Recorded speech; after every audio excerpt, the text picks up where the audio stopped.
Good afternoon, everyone. Those in major economies saying no thanks to the global carbon tax. Stories trying to explain the extremes on our planet are because of CO2. When we compare hottest years, well, there is some discrepancy. In the Northern Hemisphere, it isn't the warmest ever, even after 1,200 years of record. And during these uncertain times, I've teamed up with my Patriot Supply long-term food storage.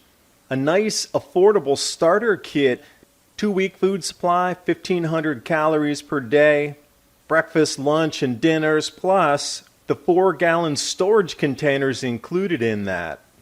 This is a good first step in getting more self-sufficient.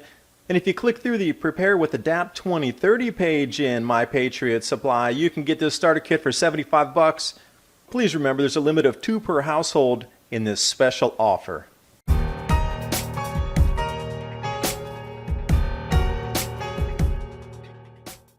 And if you are on Steemit, I'm loading all of these videos in a written format so you can check out the charts, take a slower look at it, read through the information with all the links below. Steemit.com, ADAPT 2030. Seeing a plethora of headlines talking about the extreme cold in Russia, the extreme heat in Australia, all blamed on CO2. Couldn't be anything to do with the grand solar minimum. Although this is exactly what's expected as our jet streams go out of flow. Pockets of our atmosphere get locked into place, extreme cold and extreme heat. This is what destroys the crops and delays planting seasons. And it seems that globally there's an awakening that this CO2 tax, no matter how much money we throw at it, is not going to help stabilize the climate. It's a natural cycle. Australia, Canada, France, U.S., all pushing back against global warming policies and CO2 taxes. Washington State, voters rejecting any carbon tax measures.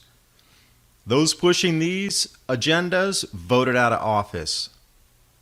And in Canada, it's termed as a new tax to further redistribute income.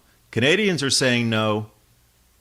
And the voters up there, when they're taking away the cap and trade program, welcome to the new office. And down in Australia, they're so desperate to get these measures through that they're delaying votes. Power base is crumbling. So is the power infrastructure, by the way, in Australia. We've seen what's happened in France just because a sliver of a rise in the gasoline taxes, but that was kind of the straw that broke the camel's back. People are just saying no to unlimited, never-ending increases in taxes on everything you buy, consume, or services that you use. Over here on the Big Wobble, they're trying to explain that 3 out of the 4 most recent solar minimums were some of the warmest years on record. But if we look, where I put that arrow is where we're going in solar activity, taking us back into something in the 400-year range or so of a cycle. Now, the thing that I noticed right away with these 10 warmest years, they don't quite match other data sets out there. So the 10 hottest years globally, wide that out for you. 2017, 15, and 16. 2018 is not on the chart yet. But when we do compare Dr. Roy Spencer's University of Alabama Huntsville data set on the right, version 6, peer-reviewed, you'll notice that 1998 should be in that slot on the left side, but it's not, as well as 2010. 2015, that should be at least 6th, not 2nd. So taking all this into consideration, we need to look further back in time. Let's go back 1,200 years. We'll take a look. Northern Hemisphere is not warming. And it's also not the hottest ever. We have to go back pre-Little Ice Age to find something like that. And as I was digging through these temperature reconstruction charts, I thought, let's look at some different parts of the world and see if they're warming or not warming.